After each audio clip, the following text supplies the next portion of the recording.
Yes, good afternoon students. Now I am going to discuss about area vector, a small concept. They ask for 1 marks maybe, but this is very important for next concept. So area vector. Area vector.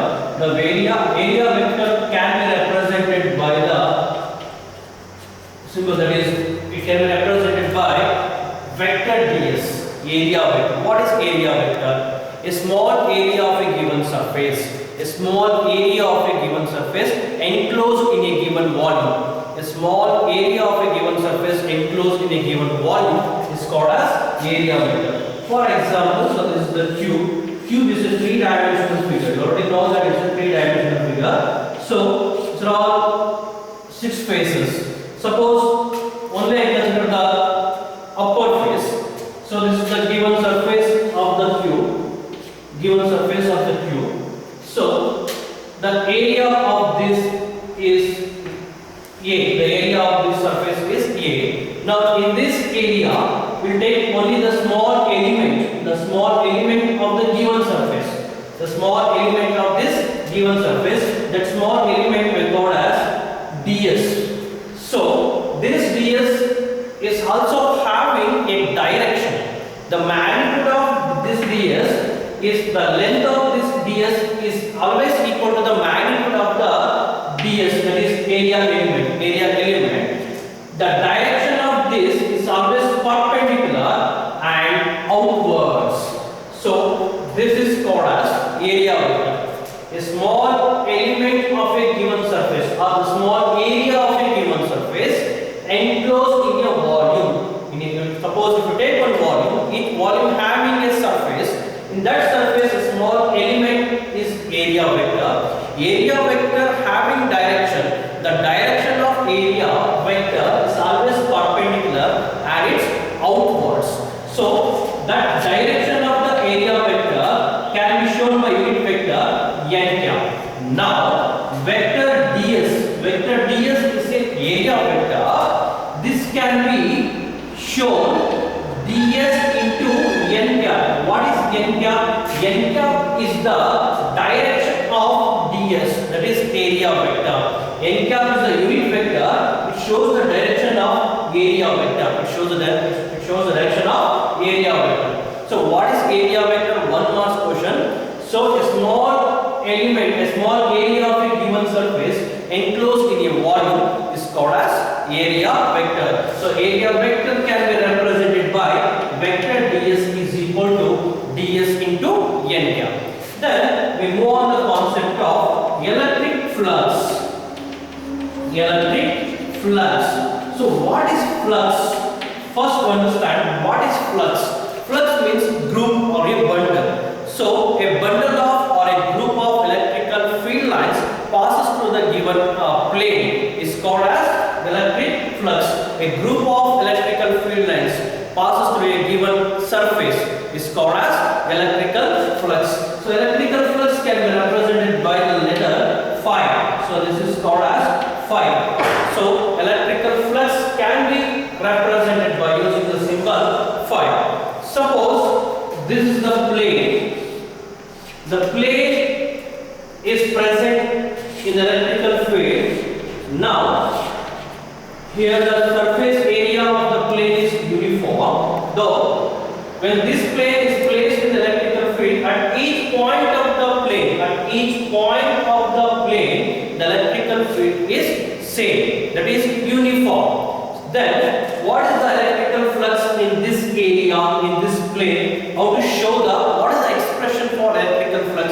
So here the number of electrical lines are passes through the given surface, that is the surface is plane now. Now the flux can be at each point of this plane, electrical field lines is same. So flux is equal to E into S. So flux means, now flux can also be defined, it's a product of magnitude of electrical field lines and the given surface area,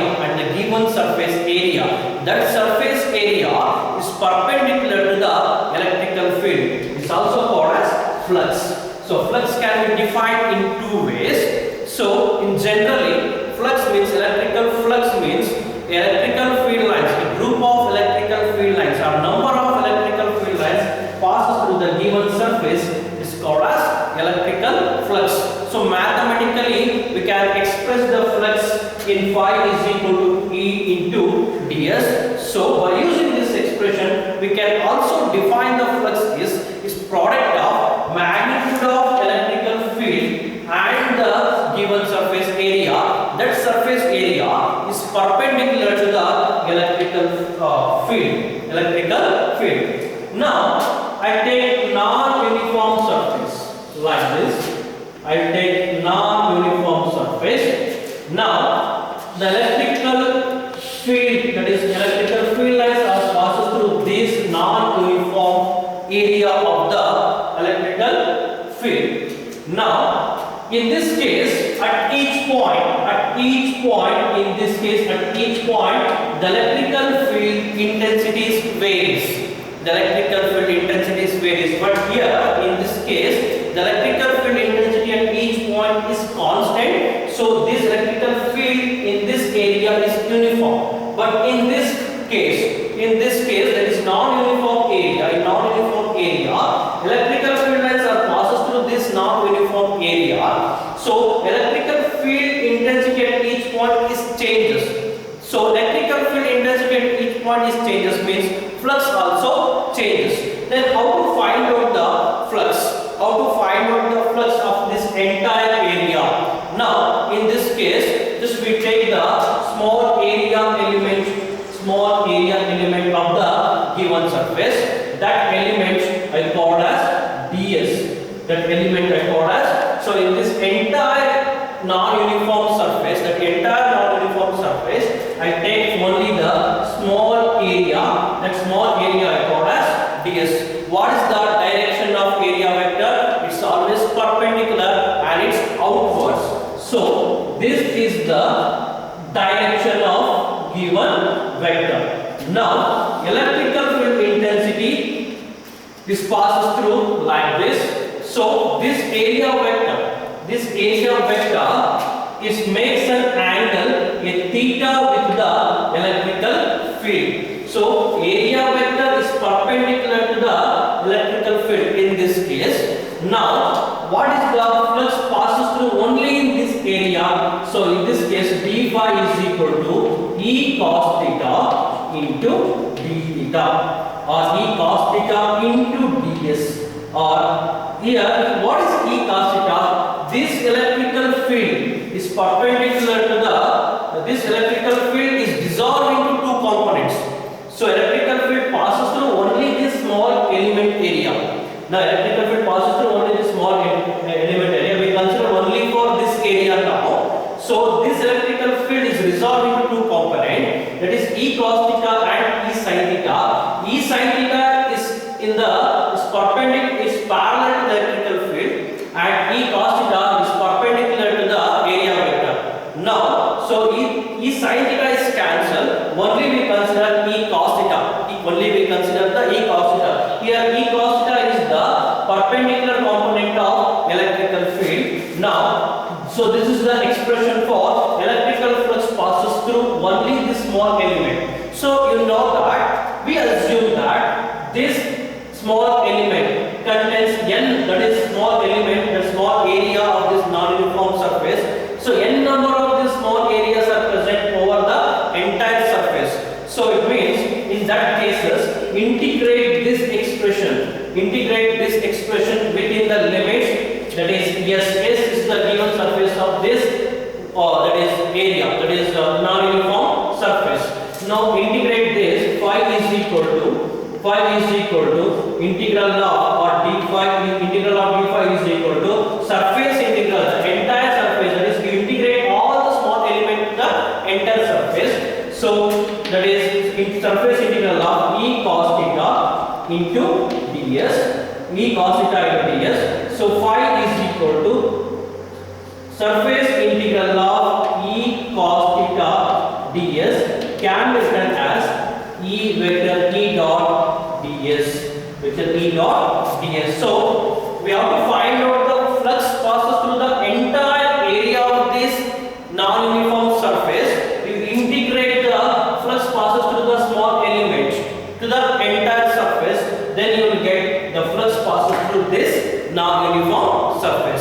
This is the way we have to calculate. Suppose in this case, E cos theta. So E cos theta into ds, that is vector E dot ds. Now suppose in these cases, that is phi is equal to surface integral of E ds, surface integral of, or phi is equal to integral of vector E dot ds is equal to integral of vector E dot ds is equal to E ds cos theta. You have to write like this. Suppose theta is equal to 0. Theta is equal to 0 means, so electrical field is perpendicular to the surface. In this case, area vector direction. Area vector is always perpendicular to the small element. Area vector direction and the electrical field intensity direction, both are in the same direction. In that case, so phi is equal to Es. So the maximum flux passes through in this case. When theta is equal to 0, it means electrical field intensity and the area vector are in same direction. In that case, the maximum flux passes through in the given surface. Suppose theta is equal to 90 degree. The theta is equal to 90 degree. In that case, cos 90 is 0. So there is no flux when electrical field is parallel to the given surface. Electrical field is parallel to the given surface and area vector is perpendicular to the given surface.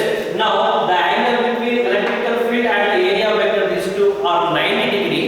In that case, flux passes through in this surface is 0. Understand? When electrical field intensity, electrical field direction, intensity direction and the area vector are in the same direction, that is perpendicular to the given surface. In that case, maximum flux are passes through in that non-uniform surface. When electrical field intensity direction is perpendicular to the area vector, in that case no flux are passes through the given surface. Now we move on the important derivation, Gauss law. Based on this flux and area vector, based on these two concepts, we derive an expression for Gauss theorem. So they ask for 5 marks question, state and explain Gauss theorem. So what is the statement of Gauss theorem by using the concept of electrical flux and area vector? The statement of Gauss theorem is the flux passes through any closed surface. The flux passes through any closed surface is always equal to the 1 by epsilon naught times the electrical field intensity. It means the statement of Gauss law is the flux through any closed surface in a free space is always equal to 1 by epsilon naught times the total charge enclosed in that surface. Means, so this is the, suppose I place the charge here, some positive charges. This you draw an imaginary surface. So you know that around that charge, what is present around this charge, electrical fields are present. So what is that? The number of electrical field lines is called as flux. So how much flux is exerted in this imaginary surface? That flux is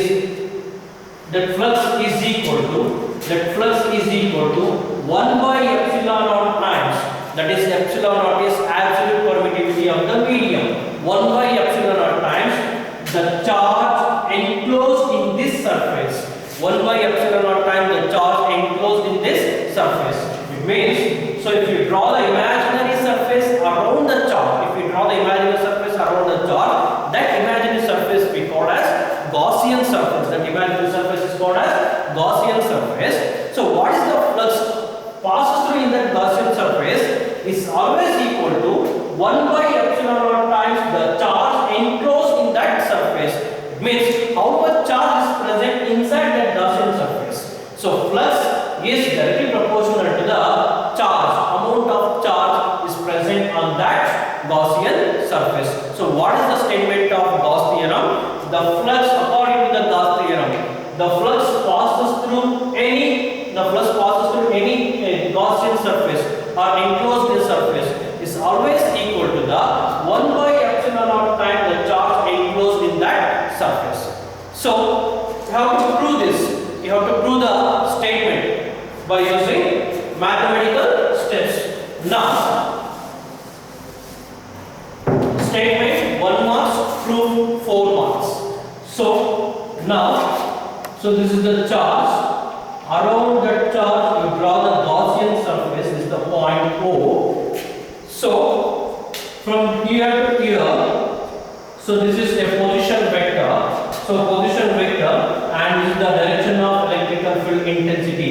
Vector R cap is the unit vector of electrical field intensity, and vector R is the position vector. The vector drawn from the origin is called as position vector.